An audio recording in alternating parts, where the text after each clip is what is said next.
nous allons continuer avec les filtres esthétiques. Les filtres esthétiques, dans la galerie de filtres, on n'a qu'un seul filtre esthétique, c'est le contour lumineux. Donc, quand on clique dessus, je vais réduire pour qu'on voie mieux ce qui se passe sur l'image. Ça va vous faire autour de votre image comme s'il y avait un néon tout autour de votre image. Il y a des réglages en épaisseur, luminosité et lissage. L'épaisseur, plus vous allez mettre d'épaisseur et plus vous allez éclaircir votre image. C'est pas tellement le but. Moi, ce filtre-là, je m'en sers beaucoup pour détourer mon image. Qu'on voie vraiment le tour, que ça rend l'image détourée lumineuse. Alors, alors l'épaisseur, j'en mets pas trop non plus, vous voyez, comme ça permet vraiment de marquer l'image. Luminosité, si on réduit la luminosité, on voit que ça fait vraiment ressortir que les parties qui sont ici, c'est ce que je cherche. Peut-être en remettre un tout petit peu. Alors si j'en remets trop, ça me fait ressortir aussi sur le cheval. Alors il faut arriver à trouver la juste mesure pour voir ce que vous voulez réaliser. Moi je pense que je voudrais quand même juste reprendre un peu les reflets de cette jeune fille sur le cheval. Donc là j'ai vraiment le reflet de cette jeune fille. Et ensuite j'ai le lissage. Alors le lissage, il faut, si vous voulez en mettre beaucoup plus, vous voyez que vous faites vraiment ressortir les zones de lumière. Par contre, si vous enlevez du lissage, vous avez la totalité des ombres. Donc le lissage, il ne faut pas hésiter à en mettre.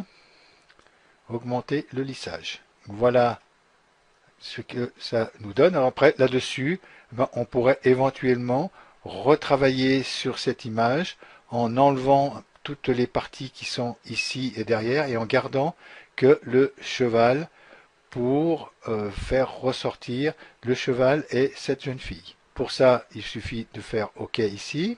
Et ensuite, je peux soit travailler, je vais prendre l'outil pinceau. Je vais prendre ici la couleur noire et après, je peux effacer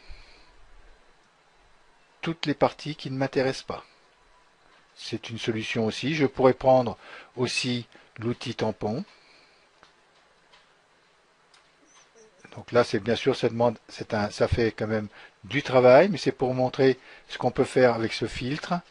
C'est un filtre qui est vraiment en rendu, peut nous donner de belles choses. Voilà, donc là, bon, j'ai bavé un peu sur le... Voilà, là, donc, bon, je vais pas non plus trop fignoler, hein, c'est juste pour vous montrer ce qu'on pouvait faire avec ce filtre contour lumineux. Maintenant, nous allons voir les autres filtres qui sont ici et dans la série esthétique ici, carrelage et tous ces autres filtres. Alors là, je vais revenir en arrière sur mon action. Je vais retourner à ouvrir. Voilà. Et comme ça, nous allons pouvoir travailler avec les autres filtres sur cette image. Alors maintenant, nous allons ici avec les filtres esthétiques qui sont ici dans ce menu déroulant. Donc le premier qu'on a, c'est le filtre carrelage. Alors, ce filtre carrelage ne permet pas l'aperçu directement à l'écran lorsqu'on travaille dessus. Il demande le nombre de carreaux que vous voulez mettre sur votre photo et il vous demande le décalage entre chaque carreau. Donc là, je vais lui mettre 40 carreaux et je vais prendre un décalage de 10. Donc je vais lui faire OK pour voir ce que ça donne à l'aperçu. Là, vous voyez qu'il m'a mis un tas de carreaux sur mon image. Alors, ils sont un peu plus serrés, peut-être un peu trop. Donc je vais faire CTRL-Z pour annuler mon action et je vais rappeler le filtre. Et là, je vais réduire le nombre de carreaux. Je vais lui en mettre 10. Et par contre, le décalage, je vais le mettre à 20. Dans ce décalage, il va me prendre la couleur d'arrière-plan, c'est-à-dire la couleur qui est ici, que j'ai moi en arrière-plan, qui est blanche. Alors, je vais lui faire OK. Et là, vous voyez qu'il m'a prise la couleur d'arrière-plan blanc. Alors là-dessus, je vais lui faire CTRL-Z et je vais revenir ici sur le filtre. Là, je vais lui demander qu'il me prenne la couleur de premier plan. La couleur de premier plan, elle va être noire. Je lui fais OK. Vous voyez qu'il m'a repris la couleur de premier plan noir. Alors ensuite, là, je peux prendre n'importe quelle couleur. Hein, dans la galerie des couleurs, on peut par exemple mettre un rouge en premier plan. OK. Et puis en arrière-plan, on va mettre un jaune. Voilà. OK. Voilà. Donc là, je refais CTRL-Z. Alors si je garde ce filtre-là et que j'en fais un deuxième, on va le faire. Vous allez voir que les deux couleurs viennent s'additionner l'une sur l'autre. Donc là, si par exemple je rappelle le filtre et que je fais esthétique carrelage et que je lui applique la couleur de premier plan, c'est-à-dire la couleur rouge, et que je lui fais OK, vous voyez que le rouge et le noir se mélangent. Donc là-dessus, je vais faire CTRL-Z et je vais remonter aussi d'un cran sur les filtres ici. Je vais remettre ici comme j'étais au départ. Ensuite, dans ces filtres, carrelage, on peut travailler sur l'image inversée, c'est-à-dire qu'il va vous prendre votre image et il va créer le carrelage avec l'image inversée. Vous allez voir, je vais faire OK et vous voyez qu'il m'a inversé l'image, c'est-à-dire que le bleu qui était en haut, il l'a mis un peu en bas et qu'il a repris un peu le marron qu'il avait en bas et qu'il l'a mis en haut. Et il a fait ses carreaux avec ce genre de motif. Alors, je vais faire CTRL-Z. Et la dernière fonction, c'est l'image d'origine. Donc là, il va travailler avec l'image d'origine. OK. Et là, vous voyez qu'il m'a complètement mis des petits carrés un peu partout sur mon image. Voilà pour ce qui est le filtre carrelage. Nous allons passer maintenant au filtre courbe de niveau. Alors filtre, esthétique et courbe de niveau. Le filtre courbe de niveau va faire ressortir tout le relief de votre image. Comme un peu, on voit maintenant sur les cartes de géographie où on voit ressortir les plaines et les montagnes et il va retracer ces reliefs exactement comme sur des cartes. Ce filtre courbe de niveau fonctionne, lui, sur les couleurs. Comme on voit ici, on a dans notre image, si j'enlève l'aperçu, j'ai de nombreuses couleurs, le ciel, le bleu, et quand on coche l'aperçu, on voit que dans cette image-là, le cheval, on ne le voit pas tout entier parce qu'il y a des mélanges de couleurs que les courbes de niveau ne prendront pas. Alors pour ça, nous allons ouvrir une autre image. Je vais faire annuler ici et je vais ouvrir cette image de cette jeune fille où on voit le ton gris qui est derrière et là le personnage qui est beaucoup plus foncé et on arrivera mieux à tirer les courbes de niveau. Alors je vais faire une copie de l'arrière-plan, dupliquer le calque, arrière-plan, copie, OK. Nous allons travailler sur cette copie avec les courbes de niveau. Nous allons appeler le filtre esthétique et courbe de niveau. Alors vous voyez tout de suite sur cette image qui est avec très peu de couleurs où on arrive mieux à ressortir vraiment les courbes de ce visage. Alors dans ce filtre, vous avez ici une petite image qui représente celle-ci et où on peut aller chercher vraiment la partie où on veut travailler dessus. Là, je veux travailler sur l'ensemble du visage, donc je peux réduire cette image, mais de toute façon, je vois aussi ce qui se passe ici sur le calque en agissant sur le curseur. Alors le curseur, on a ici un curseur de niveau. Alors le curseur de niveau va agir sur les couleurs. Moins vous saisissez de niveau et plus il va prendre de couleurs et vous voyez votre image, il la détourne beaucoup moins. Il la prend beaucoup moins jusqu'à ce que vous ne mettez pas du tout de niveau du tout. Et là, vous avez une image qui est complètement blanche. Et ensuite, plus vous augmentez et plus vous faites ressortir les courbes.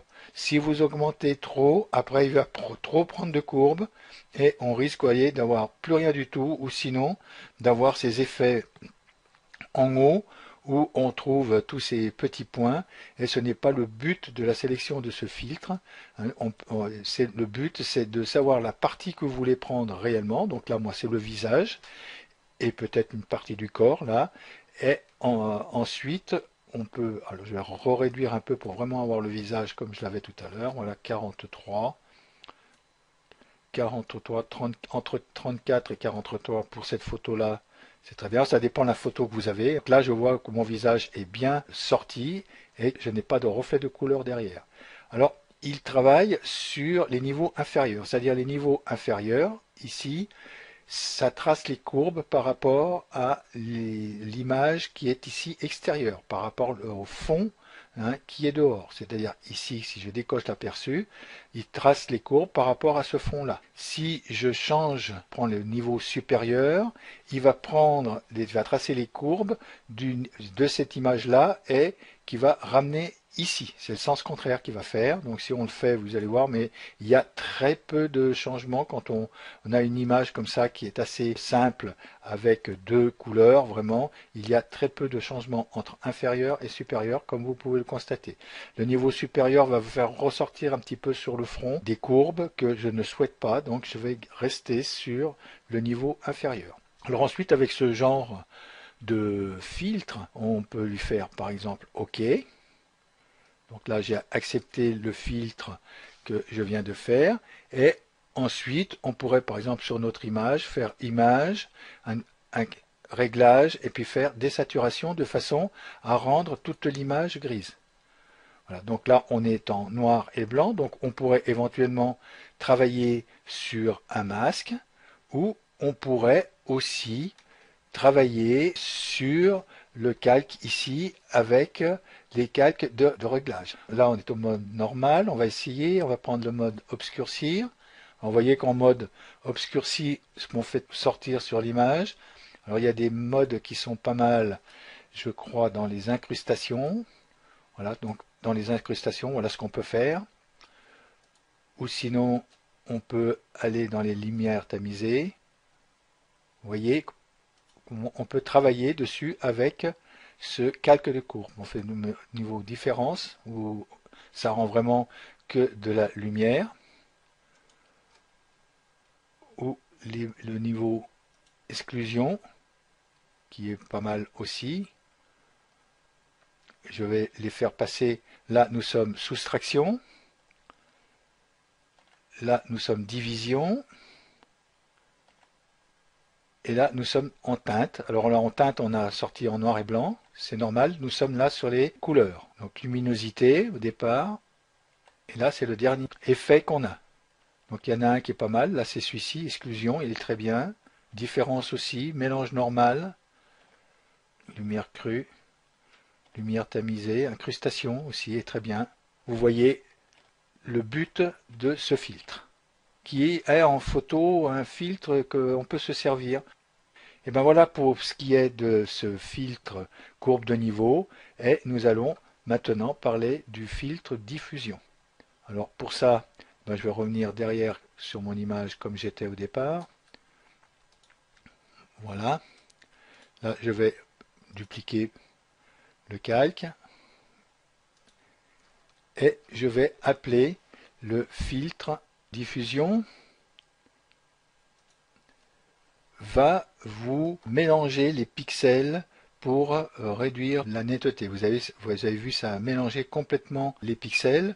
Là, je vais annuler et je vais saisir qu'une partie de mon image. Je vais prendre celle-ci, comme ça on va mieux voir ce qui se passe sur ce filtre. Et ensuite, je vais faire filtre, ici esthétique et diffusion. Alors, donc, on ne travaille vraiment que sur cette partie qui est ici, et on va voir ici que ça diffuse les valeurs de pixels. Alors ce filtre est assez simple, hein. Il n'est pas très utile parce qu'il y a des autres filtres où on peut faire aussi bien, hein. Ce n'est que une diffusion de netteté et d'arrière-plan. Donc là on a normal, ensuite on a plus foncé, on voit que les tons plus foncés ont été plus accentués, on a plus clair, et on a anisotrope. Alors anisotrope va faire un flou sur l'image. Vous voyez que ça crée vraiment un flou autour de ce filtre. C'est pas un filtre que je me sers énormément, vu qu'il a très peu déjà de réglages et qu'il y a d'autres filtres sur Photoshop qui font la même chose. Nous allons passer maintenant au filtre estampage. Alors pour ça, je vais désélectionner CTRL-D, la sélection que j'ai fait, et je vais passer ici à filtre, esthétique et estampage. Alors, le filtre estampage va rehausser votre image ou l'estamper, hein, comme si vous aviez frotté une pièce de monnaie sur une feuille de papier avec un crayon à papier. Ça va vous faire ressortir les reliefs de votre photo. Et le filtre estampage va faire la même chose et va même vous faire ressortir les lumières suivant ce que vous allez mettre dans les angles de l'estampage. Alors là pareil, hein, vous avez directement l'aperçu qui est ici, où on peut travailler sur la partie de l'image qu'on veut, et sinon on a la grosse aperçu qui est ici. Et là, nous avons un angle pour l'estampage qu'on peut régler, alors soit en tapant ici la valeur de l'angle, soit en faisant tourner cette petite molette. Et donc là, vous voyez les lumières qui ressortent autour, suivant la position que je me mets, autour de l'estampage. On peut faire sortir le bleu, là on a le bleu ici, on a un peu cet orange qui est dessous ici, et suivant l'angle qu'on va mettre, on va faire ressortir l'estampage. Ensuite, on a la hauteur de l'estampage. Alors, plus on va mettre d'auteur et plus vous voyez, ça va ressortir les lumières de votre photo. Et plus vous allez, et plus la photo va ressortir sur l'estampage. Vous voyez qu'il y a un décalage complet qui se fait. Donc là, après, on peut régler ce décalage ici, hein, comme une ombre qu'on mettrait hein, quand on se sert des ombres portées. C'est à peu près la même chose. Et avec ce décalage qui est ici et cet angle qui est ici, on peut réaliser sur une image des effets qui sont pas trop mal. On pourra réaliser avec ce genre de filtre des petits panneaux ou des étiquettes. Hein, Donc là, en réduisant l'angle, vous voyez que je remets presque les valeurs à 0. Et ici, on a le facteur. Alors, plus on réduit le facteur, et plus ça va nous lisser notre image pour en arriver à un facteur de 0 où on va avoir une image qui est complètement unie. Donc là, on peut aussi régler le facteur avec ce curseur. Voilà pour ce qui est de ce filtre estampage.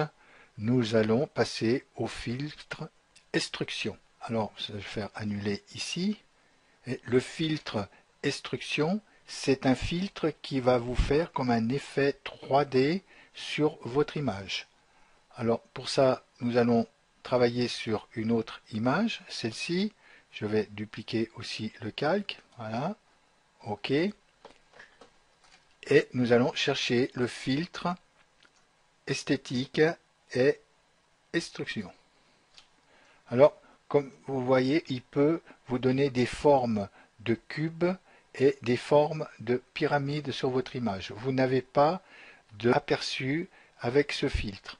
Alors, on a une forme, une longueur de cube qu'on va avoir ici et une profondeur de cube. C'est réglé à 30.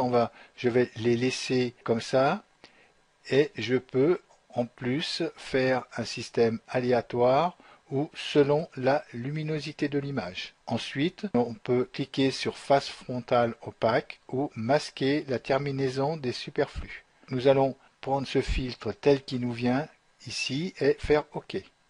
Et vous voyez qu'il nous a fait un tas de cubes, hein, qu'il a carrément coupé notre image en cubes. Ensuite, là, je vais faire CTRL-Z et je vais revenir ici, filtre et extrusion.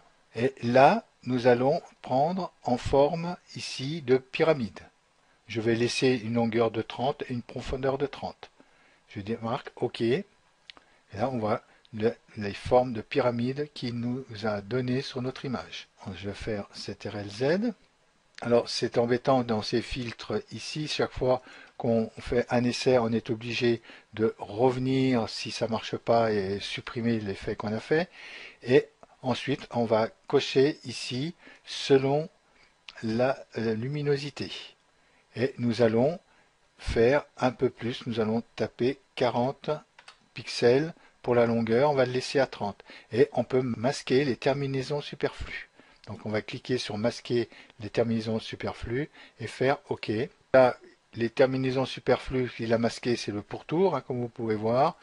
Et le fait d'avoir augmenté l'effet de pyramide, ça nous a donné une image vraiment du papillon qui est complètement flou. Là, je vais faire CTRL-Z. Donc ce filtre extrusion, c'est un filtre aussi qu'on va pouvoir se servir pour faire des plaquettes de présentation. Bon, c'est vraiment pas le filtre qu'on va servir en photo. Et suivant l'angle qu'on va donner, j'étais en longueur 40, je vais reprendre aléatoire pour un dernier essai pour vous montrer. Et ici, je vais le prendre en cube. Alors avec le cube, ici, je peux faire face frontale opaque. Donc on va cliquer ici, masquer les terminaisons superflues, eh ben, c'est le pourtour, on va le laisser et je vais faire, donc j'ai 40 de longueur et je vais faire une profondeur un peu moins de 20 et aléatoire et je fais OK. Les terminaisons autour, vous voyez qu'ils ne sont pas finis et voilà ce qu'on peut faire sur une image.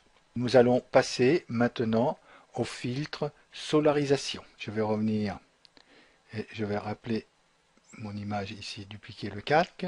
Le filtre maintenant solarisation. Alors le filtre solarisation, lui, ce qu'il va nous faire, il va nous faire sur notre image la solarisation d'une partie positive et d'une partie négative. On voit qu'il me l'a tout de suite appliqué. Je vais faire CTRL-Z pour vous montrer la différence qu'il y a entre une partie positive et une partie négative. Là, c'est notre image qui est normale, donc c'est la partie positive. Pour ça, je vais faire une sélection ici, sur cette image. Je vais prendre le papillon à moitié, voilà, comme ça.